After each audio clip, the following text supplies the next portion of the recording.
Yeah, 100%. He's been snapping since I've been here. You know, I learned a lesson my first year in North Carolina. I lost 3 centers in 1 week, you know, and I always thought 4 centers was enough. I'd be in good shape. So after that, I've had 8 to 10 kids snapping year-round every year. So, you know, he's getting more live reps at it, which is good. Because for him, with his, you know, aspirations to be in the NFL, he's going to have to play that spot. So this is good for him, and it's good for us because we're trying to figure out, you know, besides St-Mac, who's the next best center and, you know, what combination is best for us. So he's done a good job there. That's kind of how line plays evolved, maybe it's my imagination. Seems like in the old days you'd have 5 starters and 5 backups. And now, kind of like receivers, they all intermix. There's like 8 linemen that play all the time, most of the time, isn't there? Yeah, you know, in the old line world, you know, back in the day when you were under center all the time, you really could put anybody in there and they can snap it between their legs, you know what I mean? But in the world we're in now with the gun snap and you're asking the center to pull, block back, you know, all the different things, that's a talent to be able to do that. Or you got a 320-pound nose right an inch from your helmet and be able to snap it and step. So that's where it's became, you know, more valuable and really important to have several guys that can do that. And, you know, you always are trying to find who are the guys that can go in for somebody and hopefully not miss a beat. You know, in a perfect world, you'd have 10, but that doesn't happen, you know. So if you can find 8, you know, you probably could be in pretty good shape. Coach, how much does personality play a role for some of these guys? It doesn't matter if it's just plug and play with what's expected of an O-lineman, or is it individual personalities can play a unique role in some cases? Well, the O-line room is usually the most unique room, you know, personality-wise, right? So that's good. That's why it's kind of fun. But, you know, you got to have the guy that's at center in most offenses has to be a leader. You know, he has to be able to command the room. He has to be able to communicate with authority. He's got to be able to handle the pressure of being on the road with 100,000 people. You know, a lot of things are happening. He's got to be able to slow it down, be able to tell the guys what the front is, where we're going, and all that stuff. So not everybody is good at that, right? You'd like all your guys to be vocal, but some guys, that's just not their thing, and they do just enough. But especially inside there, you know, your center, he's got to be that guy. You know, we've all had I've had talented tackles before that, you know, as much as you like to say they knew their assignments 100%, their guard did, and he made sure he was telling them what to do every snap, so we were good. Sometimes you got to do that, you know what I'm saying? So I think, you know, the more strong personalities in a room that guys are all pushing each other and all that is great, but that inside, that center is the most important. Jay told us last week that the idea would like to get up to 8 or 9 guys. Where do you feel along the way in the process of that? Do you feel comfortable beyond 5, or how far beyond that? I think yesterday and Monday I would tell you yes, and then today I would say no. You know what I'm saying? So it's you guys have heard me saying this forever. Consistency is so important, and just trying to find that. I think we're getting there. We have more options this year by far than we had last year or my first year here, right? And so I feel good about that, and I think we're going to get there. What about the difficulty with that, especially this point in camp, to see some guys in and out, linked up, whatever? Because Mel the other day talked about getting guys in the game and frustrated with that. How much tougher is that for you in that sense, where you've got to have that many guys, but you're also dealing with that reality as well? Yeah, it's a double-edged sword, right? You're getting other guys' experience, which will help you down the road, but you're not getting those 5 guys that you think are going to be the 5 guys out there playing together. And this is one position where all 5 of those guys have to be in sync. You know, so the more reps you can get with those 5 guys together, the better opportunity you have to be able to communicate better and play better. So, you know, there's pluses and minuses. That's the negative part. So as a coach, you got to really balance that. How much do you really move them around? You know, and then if they're healthy, obviously you want to try to get some kind of rhythm going, especially as we get closer to game prep. So, you know, it's adversity, but, you know, that's who we are, what you do. I don't care. Everywhere I've been, you know, there's going to be injuries, right? You just got to be able to do the best you can. But in a perfect world, everybody's healthy and we can plug them in all the time, but that's not where we're at. Chris Fennell made a big point Monday that the running game, everyone says, well, the offensive line is great or the offensive line stinks. that it's not just that, it's a lot more than that. How much of the credit or blame for running game does belong to the offensive line? Well, it starts with the O-line, that's for sure. But, what is your offense? If you're going to have a tight end in the core every snap, then he's got to do his job. That's the thing about offensive football, right? If you have 10 guys doing a great job and one does a poor job, especially in the O-line, you're going to have a bad play. Defense, you could have 10 guys go wrong and one guy make a hell of a play, and you could have a hell of a play, right? So they're important when they're in there. If we're in an offense where the quarterback's got to handle an extra safety or defender with a throw run, then that's important, because if he just keeps running into extra people, that's not going to be a success either. And our receivers got to do a great job in some of the stuff we do. So, starts with us, but it really does take all 11 to be great.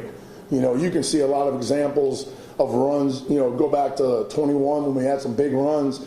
You got Jaden Reed sprinting across the field, getting a key block. It was going to be a 15-yard gain. It became a 96-yard gain. You know what I'm saying? So it's important. It's like everything else, right? If it's a great run, if the back hits it and gets 20, 30 yards, most people say, hey, what a great run, right? And if he gets tackled in the backfield or for 2 yards, then the whole line is bad, right? Well, what if he missed the hole? It doesn't matter. That's just the world we live in, right? I mean, we have some people even in here that said the whole line even wasn't very good in 21. I beg to differ, right? But that's just who we are. So I know that you can't have an ego in this thing, and you just got to grind through it. I tell my guys, get a flip phone and don't get on the internet and social media. You don't need to. You know what I'm saying? Because if you read what's on there, you're going to feel bad about yourself for a while, no matter how good things are going. So it's just part of the job. But the run game does start with us, and then we need everybody else to be doing their jobs along with us. We asked you about Keyshawn, you said you thought you'd take a big step between then and basically now, I guess, what have you seen in it? He's made good progress. He's comfortable with the system, which is good. He's healthier. He's starting to get stronger. So he's making a push. And the good thing about that is the guy in front of him, Baldwin, is also getting better. And I like to say it's just me, but I know competition makes you better. And then you go to the other side, and Ethan Boyd is breathing down Spencer Brown's neck. So again, now he's pushing him. So right now we've got 4 tackles, and even an Ashton Lepo is doing some things where they're really competing with each other. So that's a good thing. But I think Keyshawn is making good strides. Yeah, where is Ethan's progress? I mean, this fall camp is now the season's about to start. He's made good progress. I even had to plug him. I needed to find a tackle that could also play guard, and he was the one I felt like could do it because of his mental capacity and his skill set. So he's even getting reps inside, but he has made some strides. Like unless something goes crazy in the next 2 weeks, he'll be out there at some point in that first game. What do you think about the first scrimmage and what are you looking forward to for number 2? It's not like a broken record, but we weren't consistent. We came out and we hit 2 big plays in the first series. And I call it the 14-0 curse. I've been in a lot of games in my career, and you jump up 14-0 on somebody, and everybody thinks, oh, okay, they relax, and you end up losing the game. Then we kind of took a step back. We had a couple big plays that got called back from penalties, which killed our momentum. It was very up and down. We had some D linemen inside. Number 8, Barrow is having an unbelievable camp. I'm really impressed with him. He's very disruptive for us.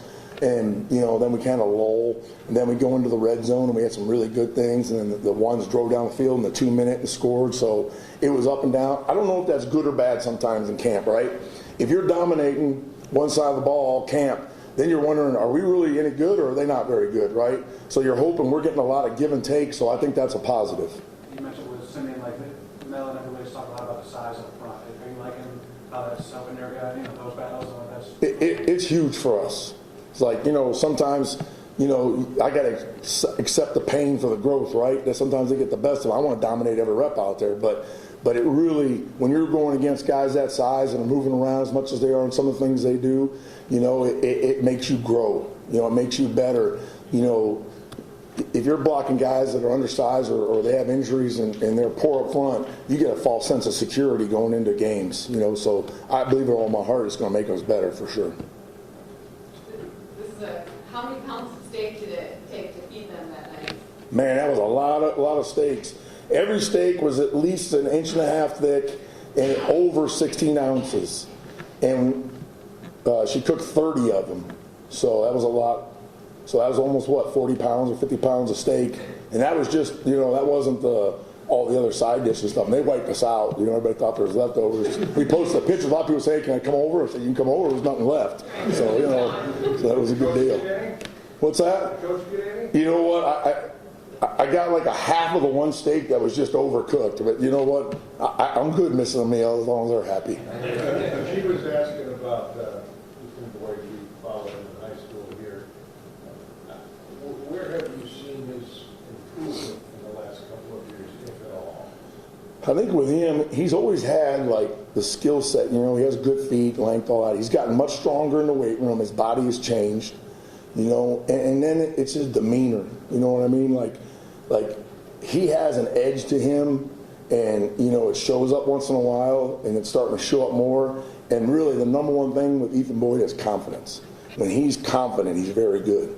So it's really that maturity in the weight room, and just really understanding the scheme and believing that he can be a guy out here. So And you see him getting more confident, obviously. 100%. Sometimes as a coach, you coach them hard and you push them, but you also got to know your guys. Some guys can take hard coaching and that motivates them, and some guys could, fold up. And so you got to make sure you're pumping up and doing the right things with the right guys. So that's also our relationship. That helps too.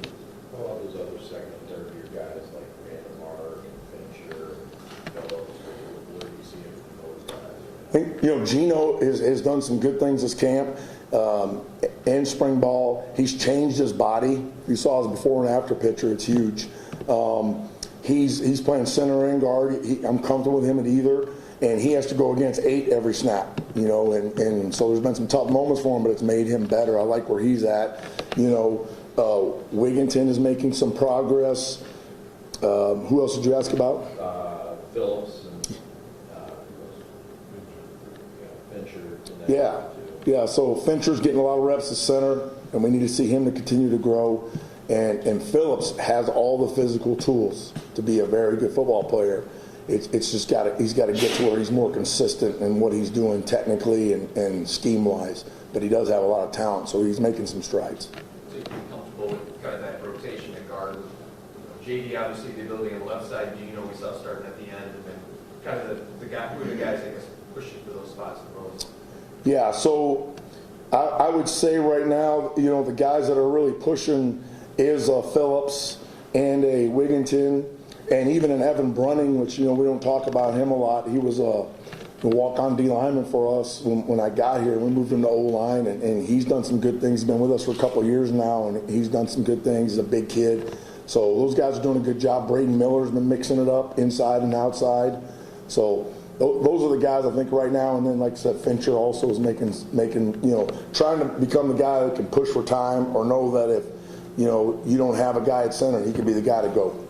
Being comfortable moving most of those guys left and right and all that. Yeah, I am. You need to be able to do that. It's all of our guys. You should be able to play. If you're a left tackle, you should be able to play right. I know it's different, but we're repping that year round, so it shouldn't be. You don't want to have your 2 left tackles be your best tackles and not be able to put one of them at right because he's not comfortable. So that's for sure, yeah. How far ahead are you compared to last year when you had to dial it back because you didn't have a healthy bodies? We're going to find out here in a few weeks, right? But I do feel like we are quite a bit ahead. With all the reps that we've gotten and the way we've been able to practice and really push them, and that's a big thing. And then the competition on the other side, they say iron sharpens iron. I think that's happening as well. So I feel that we're ahead, but we're the one level of football that doesn't get any kind of scrimmage or game before it's real, right? So you'll find out when it counts on the first. But I do feel like we've made some strides. With Phillips, according to the roster, we have this 30 pound at 30. I think he's 32 pounds. So he's lost weight, according to the roster. Well, he actually walked in here at 360, and he's 305 today. So, yeah, I would like him. We want to bring him down, and he's probably a kid that could play around 315, but we'd rather build it up the right way. So, you know, I like where he's at right now and that, you know, and that's a, you know, tribute to our nutritionists and strength coaches and him, you know, the determination to do that, because really we can't babysit him 24/7. So he's got to make a lot of decisions, you know, especially in the spring when, you know, they're home more than they're in this building, you know, make good decisions, and he's done that. So that's going to enable him to be a better football player for sure, and even healthier. There's always some nagging leg and injuries and stuff like that. When he first got here, we haven't had anything all camp, so that's a huge plus. You mentioned, you know, the center needing to be composed when you're on the road, but to have a guy like J.D. Duplain who has started 30 straight games at left guard, what does that do for you as you progress through the season? Well, first of all, they got a high trust factor with him, right? Like, I don't need to spend as much time with him in certain things than I do other guys. The other situation is if he's at guard and say Nick's not in center, I know that he can help that kid that's at center to kind of maybe relieve some of that burden, you know what I mean? So, and then I also got him to be able to talk to that left tackle and make sure he's on the same page. So it's huge when you can have a guy with that experience to be able to control both guys either side of him and feel comfortable with it. And the thing that's great about a guy like that is he's going to ask me questions, right, schematically, that are going to be like, I got to think about that. Well, that might be, or hey, that's a good idea, or at least be able to talk through it. Where most young kids, you know, they're just a sponge laying there. They're just going to take what you tell them and they go, right? So the growth, and then just being comfortable with having them there and being able to help the guys around them, I think that's a big part of it. Did he Do suggest you that? expect St-Mac to be ready for the season? I do. Did he suggest that to you at all last year? Did he have any conversations like that with you last year? Or He- he would suggest? He asks questions all the time, which is good. Like, he's a gym rat. Like, he studies ball. You know, he's gone to that Duke Meriwether deal they have in the summer. Every summer, got invited to that, and it's just a symposium of NFL players, and they're just all talking shop, right? And the thing about people don't understand it, like, you can have 10 O-line coaches, and they're all going to teach some things differently, right? And you can't have such an ego that you think my way is the only way, because every kid's built different too. So as many tools as we could put in the tool shed to be successful. So if he asks me a question, right, then if it's something I haven't done, but I can see that it makes sense, then I might tell him, hey, let's give it a shot, right? And some of it's just scheme stuff, which is, you know, it's not we're going to do it every time, but it's good he's thinking that way, right? It's advancing. And so, you know, we always talk about when we bring these kids in, among everything else we're developing, right, if these old linemen can develop their football IQ, that's going to give them a greater chance of being successful here and in the future. Chris, how much better are you with a healthy St. Mac at center and JD at guard than Duplain at center and someone else next to him?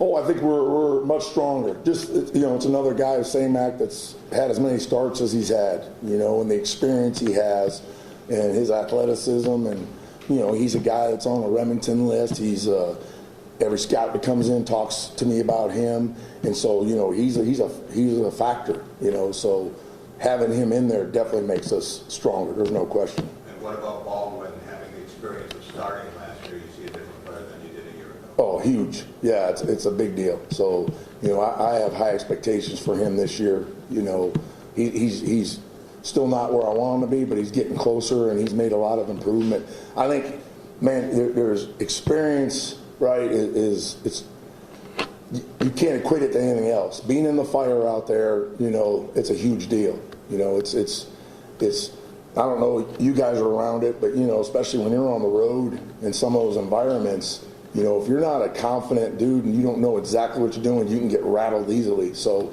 having that experience should really help all that. How has this transition? I mean, as a kid, you mostly played basketball growing up and had a year or two ago.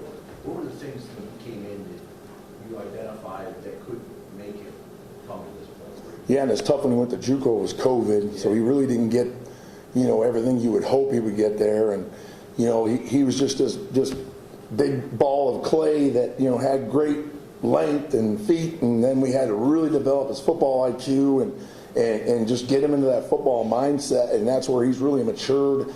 You know, playing harder, you know, and then recognizing things. It's, man, you play this game and react after the snap every time, you're just not going to survive. You have to have an idea what's going on before the snap to be successful at this level, and he's really starting to see that, so that's a huge plus as well. Yeah, as one game coordinator, what about the tight end piece Mel was talking about on Monday, the blocking part of it? How does that come along? How did it come along this spring? How has it progressed since the spring? Yeah, I think the tight ends have made a concerted effort to be better there. You know, when you look at our, you know, our tight ends, and we've lost some and we gained some, and they've worked hard. And then Malik, you know, he's a guy that's obviously very talented in the passing game, and he knows to get to that next level, he's got to be a force in the block game. I think he's really improved. So I like where they're going. You know, just like us up front, we got to continue to improve. But I do think you can see a concerted effort from him and the coaches, and even Coach Tuck, right? I mean, he's made it a point, you know, to push them and point those things out, which is good. And so I think they have a lot of pride in that. All right, thanks, Coach. Thank you. All right, we'll bring the play